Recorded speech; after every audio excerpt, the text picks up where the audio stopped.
اعوذ باللہ من الشیطان الرجیم بسم اللہ الرحمن الرحیم۔ سورہ نساء آیت نمبر 81 میں اللہ تعالیٰ فرماتے ہیں، اور یہ لوگ کہتے ہیں کہ ہمارا کام اطاعت کرنا ہے، پھر جب آپ کے پاس سے باہر جاتے تو ان میں سے بعض رات کو تمہاری باتوں کے خلاف مشورے کرتے ہیں، اور جو وہ کرتے ہیں اللہ لکھ لیتا ہے، تو ان کا کچھ خیال نہ کرو اور خود پر بھروسہ کرو، اور اللہ ہی کارساز ہے۔ آیت نمبر 82 میں اللہ تعالیٰ فرماتے ہیں، کیا وہ پھر قرآن میں غور و فکر نہیں کرتے؟ اگر یہ اللہ کے سوا کسی اور کی طرف سے ہوتے تو اس میں وہ بڑا کثرت توافت پاتے۔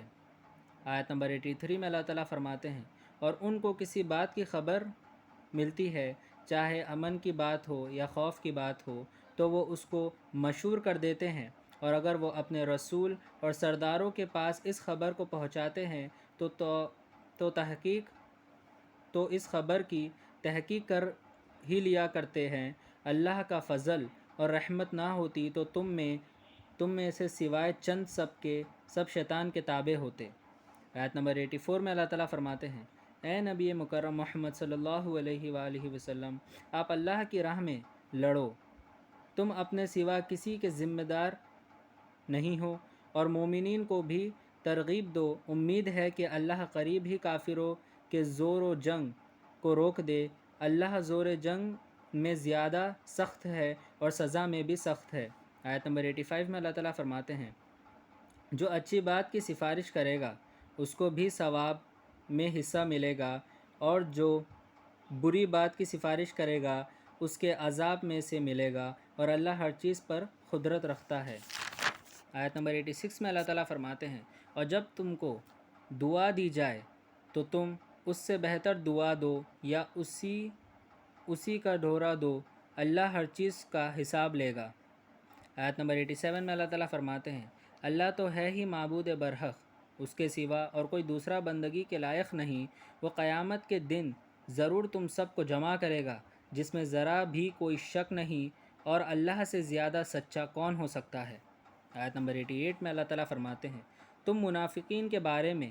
کس سبب سے دو گروپ بن گئے، جبکہ اللہ نے تو ان کو الٹا پھیر دیا ہے۔ سبب ان کے اعمال کے،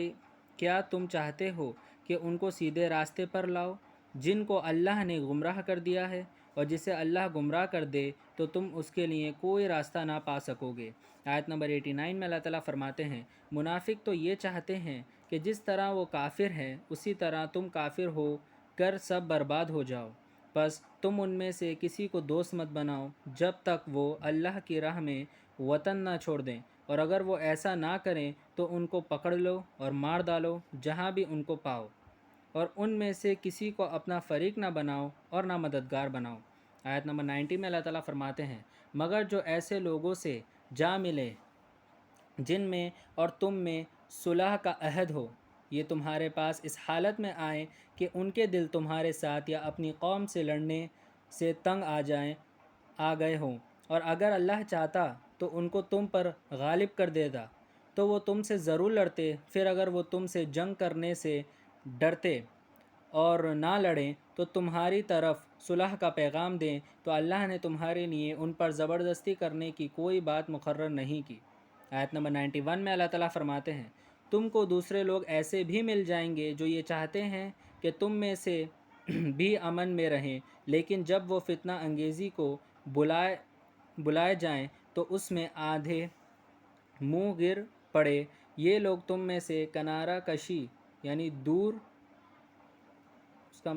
دور نہ کریں اور نہ لڑیں، اور تمہاری طرف صلح کا پیغام دیں اور نہ اپنے ہاتھوں کو روکیں، تو ان کو پکڑ لو اور مار ڈالو جہاں بھی پاؤ، اور ہم نے ان پر تم کو ایک سند دی ہے یعنی سرٹیفکیٹ دی ہے۔ آیت نمبر 92 میں اللہ تعالیٰ فرماتے ہیں، اور کسی مومن کی یہ شان نہیں کہ دوسرے مومن کو قتل کرے مگر غلطی سے، اور جو کسی مومن کو غلطی سے قتل کر دے تو اس پر مسلمان غلام یا لڑکی کا آزاد کرنا ہے، اور خون بہا ہے جو اس کے خاندان میں دے دیں، مگر یہ کہ وہ لوگ معاف کر دیں۔ اگر مقتول ایسے لوگوں میں سے ہے جن میں اور تم میں صلح کا عہد ہو تو وارث مقتول کو خون بہا دینا ہے، اور ایک مسلمان غلام یا لڑکی آزاد کرنا ہے، اور جس کو یہ نہ ہوتے 2 مہینے کے روزے رکھے بطور توبہ کہ جو مقرر ہوئی ہے اللہ کی طرف سے، اور اللہ خوب جاننے والا اور حکمت والا ہے۔ آیت نمبر 93 میں اللہ تعالیٰ فرماتے ہیں، اور جو شخص کسی مسلمان کو ہونا بول کے قتل کرے گا تو اس کی سزا دوزخ ہے جس میں وہ ہمیشہ رہے گا، اور اللہ کا غضب اس پر جاری رہے گا، اور اللہ اس کو اپنی رحمت سے دور رکھے گا اور اس کے لیے بڑی سزا کا سامان تیار کرے گا۔ آیت نمبر 94 میں اللہ تعالیٰ فرماتے ہیں، اے ایمان والو، جب تم اللہ کی راہ میں سفر کیا کرو تو خوب چھان بین کر لیا کرو، اور جو تم کو سلام کرے تو تم اسے یہ نہ کہا کرو کہ تم مومن نہیں ہے۔ تم دنیاوی زندگی کے سامان چاہتے ہو تو اللہ کے پاس بہت سی غنیمتیں ہیں، تم بھی تو پہلے ایسے ہی تھے، پھر اللہ نے تم پر احسان کیا، آئندہ تحقیق کر لیا کرو، اور اللہ تو خوب جانتا ہے اور جو تم نہیں جانتے۔ آیت نمبر 95 میں اللہ تعالیٰ فرماتے ہیں، وہ مسلمان جو بلا کسی تکلیف کے اپنے گھروں میں بیٹھے رہتے ہیں ان کے برابر نہیں ہیں جو اپنے مالوں اور جانوں سے اللہ کی راہ میں جہاد کرتے ہیں۔ اللہ نے ان لوگوں کا درجہ بہت بلند کیا ہے جو اپنے مالوں اور جانوں سے جہاد کرتے ہیں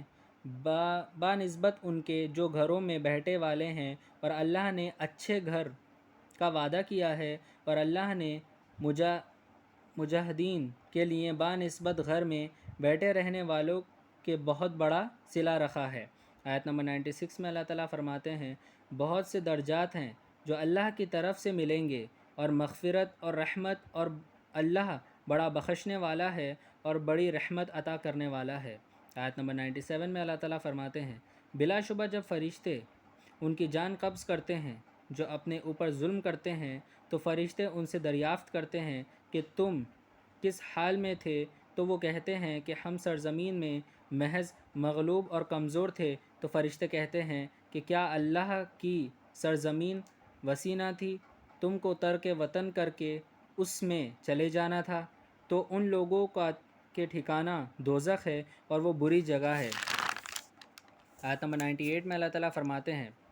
مگر جو کمزور مرد اور عورتیں اور بچے اس قابل نہیں کہ وہ اپنی تدبیر کر سکیں اور نہ راستے کے واقف ہیں۔ آیت نمبر 99 میں اللہ تعالیٰ فرماتے ہیں، سو ان کے لیے امید ہے کہ اللہ معاف کر دے، اور اللہ تو ہے ہی بڑا معاف کرنے والا اور بڑا بخشنے والا۔ آیت نمبر 100 میں اللہ تعالیٰ فرماتے ہیں، اور جو اللہ کے راستے میں ہجرت کرے گا تو وہ روئے زمین پر جانے کے لیے بہت جگہ اور بہت گنجائش پائے گا، اور جو اپنے گھر سے اس نیت سے چلے گا کہ وہ اللہ اور اس کے رسول کی طرف ہجرت کرے گا، پھر اس کو موت آ جائے تب بھی اس کا ثواب ثابت ہو گیا، اور اللہ بڑا بخشنے والا اور بڑا رحم کرنے والا ہے۔ صدق اللہ العظیم و صدق مولانا رسولہ الکریم۔